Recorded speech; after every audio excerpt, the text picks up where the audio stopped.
Hold on. Are we running it once or twice? No, there's 3 players. You can't only... Today is January 19th, 2021, and we are headed out to play some poker. We are headed to a private home game, a $1, $2 game, max buy-in $200, and we are looking to run up a stack. So hit that like and subscribe button, and I'll be back in a minute. Guys, we get to the game. It's a $1, $2, $200 max buy-in, and we buy in for the max. Real quick, I want to introduce my editor, Evan. He helps with a lot of stuff. Shout out to him. We're not really going to go over this A6 of diamonds hand. Just kind of going to go over the game a little bit. There's a lot of promotions at the game. They have a wheel promotion, quad sixes. If you hit this, you could spin a wheel, and the wheel meaning ace 2, 3, 4, 5. So I played a few of those hands because the wheel pot was up to, I think, close to 600, and if you hit it and you spin the wheel, you can get the pot. But anyway, in this game, I'm going to only go over about 2 or 3 interesting hands and break them down. We did run well, and we hit quads twice in this game, which is amazing, but didn't really get paid so much for the idea that 3 of them were on the board. We didn't have the pair in our hand, and it's just hard when there's not a lot of action in the hand because you have the board absolutely crushed. So let's get into this hand breakdown. We have king 3 of diamonds. We're playing 6-handed, and 2 players before us limp. We also limp. Player to my left folds, and everyone else just calls. So the flop comes down 3, 8 of hearts, 4 of diamonds, and it is checked to us. So we are 5-handed.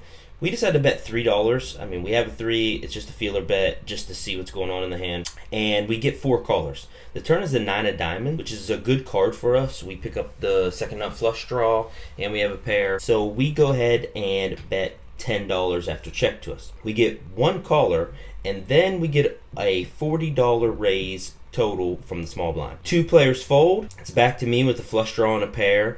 And at this point, we got ourselves into this mess, and we ain't going anywhere. So we call, and the other player goes all in for less, which is $32. The river is the jack of club. Terrible card for us. We miss completely, and the small blind leads into us for $40. And of course, we fold, and we lose $45 on the hand. Okay, so we run up our stack here a little bit. Like I said previously, we hit quads twice, but they were both like $20, $30 pots. We won, and then we get king 9 of clubs, and we limp, and the entire we end up betting 20 on the flop and get 2 callers, and then we bet turn 55 and no one calls. So our stack's about $376 here, and there's a straddle on, and there is 1 caller to the straddle, and we're in the small blind with jack 10 offsuit, and we also complete the straddle. The big blind makes it 30. Evan decides to call the 30, and it comes back to us with jack 10 offsuit. I mean, this is clearly a fold here, but we're playing clearly also like a donkey because we're out of position to a player I don't really know. Most raises of the big blind are just clearly strong hands. So, but like an idiot, we decide to go ahead and call the $30. The flop comes down jack 6, 8, all spades. We check. The big blind bets 60. Evan decides to fold. Now it's back on us. Now that we've put ourselves in this situation, we can call here. That's fine. We can rep a lot of hands on the turn. I think that with the spades out there, he may be worried about that. I mean, maybe he has aces and kings or queens with the queen of spades, king of spades or ace of spades. I'm not sure. I just am not really believing him. I mean, he can have ace king, ace queen here with no spades, and he's just continuing because he was checked to. So we decide to continue, and the turn ends up being a 5 of diamonds. We check, and now he decides to check back. When he checks back here, it is clear to me that he doesn't have a spade. So I think that on most spade rivers here, we're probably going to lead out and bluff. But anyways, the river ends up coming a ace of hearts, which is not a good card for us. It hits his range if he had hands like ace king with no spade, ace queen with no spade, aces with no spade. I don't see how we can bluff this here. So we go ahead and we checked him. He jams all in for $184, which is such a polarizing bet. Little less than pot size.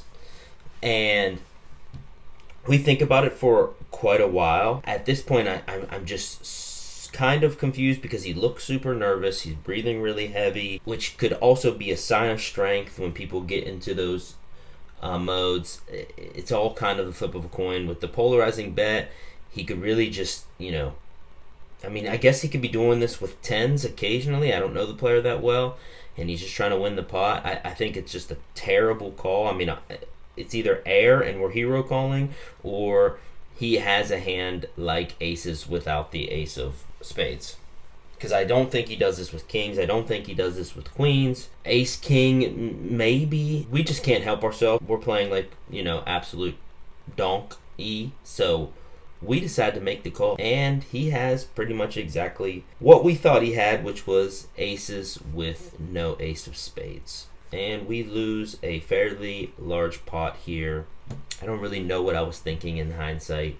It's just a clear fold. It's just such a bad play on our part to even call this river, even if the bet's so polarizing. It definitely leans more towards him being strong than it is to him having just air. So now that we donked off most of our stack, we have about $107 left, and we pick up queens.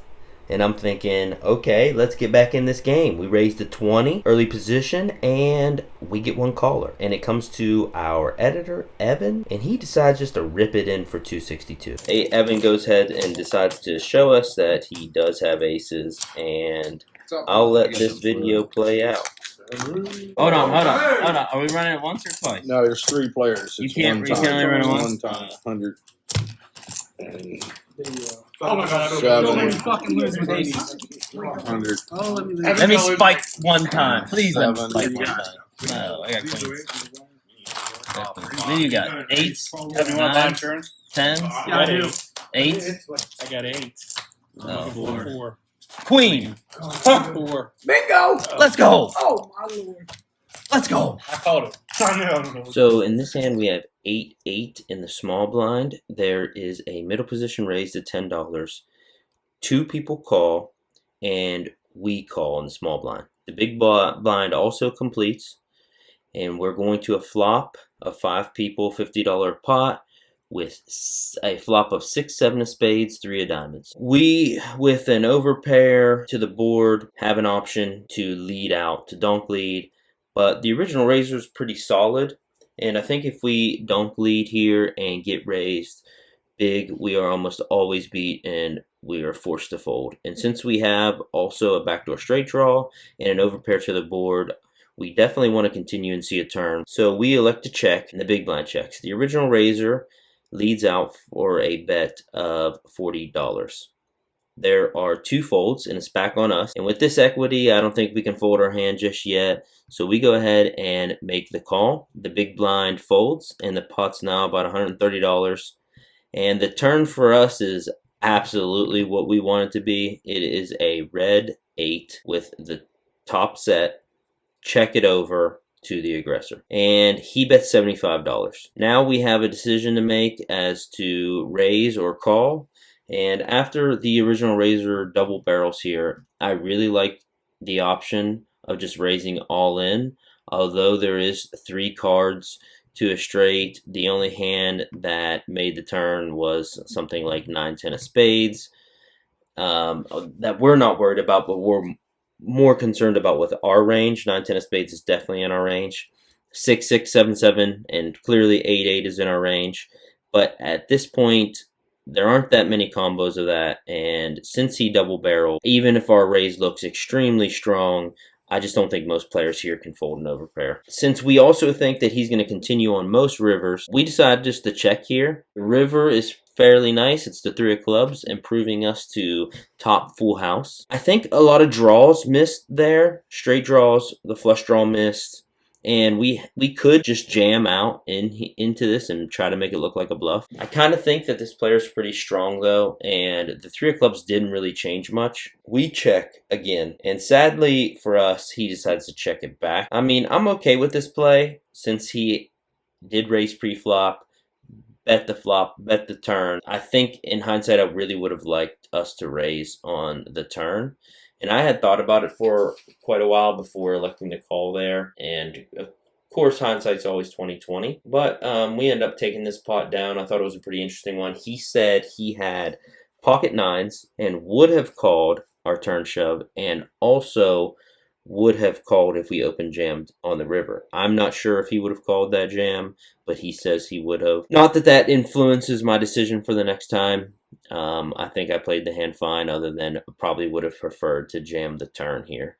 And that's going to be all for this session as far as interesting hand goes. We were up and down all over the place. It was really hard to film here because, like I said, we definitely need another phone to be able to take notes and just keep the camera on. Sometimes hands are being dealt, and I don't want to hold up the game. I hate holding up the game. I hate being the guy that's like trying to film or record hands or do whatever, and everyone's waiting on me. I really don't like that. So we end up cashing out here for a total of $562, which ends up being a profit of $362. And we were up a little bit more to $650 after this 8-8 hand, but we end up getting 10-7 suited in a limp pot, flopping 2 10s, and it got river straight against us, and we lost about $80 in that pot. What's up, guys? Okay, that's going to be the end of that video. Sorry I didn't get more hand history reviews in this session. It was a bit of a home game, kind of a friendly game, but I want to say that we are in the game for 200 and out for 362 for a profit of, what did I just say? We're in the game for 200, out for 562 for a profit of 362. I am trying different things all the time, so I appreciate you guys, being patient with me. I've been trying to post on Mondays and Fridays, but this video is going to come out on Tuesday. I'm doing that just because of my subscribers and trying to figure out when the best time for them is, and also when the best time for YouTube is, and the algorithm, which reminds me, if you could hit the like and subscribe button, it would help me out a lot. And I want to take a minute and just say that I am so thankful for the, at the moment, 53 subscribers that I do have. It means the absolute world to me. I mean, I'm just blown away that I even have 53 subscribers. I mean, genuinely. I mean, to all of you, thank you so much. I hope the videos are getting better. I hope that my hand histories are getting better. I definitely have realized, although I've been on an upswing and some run good has been hitting me, I'm kind of let it go to my head and been playing some hands when I look back and rewatch these and I'm like, what was I doing? But I'm glad that I realized that now. Hopefully we'll play better and get better hand history reviews. And as always, if you want some run good, hit that subscribe button, hit your boy up on his socials, and I'll see you guys next time.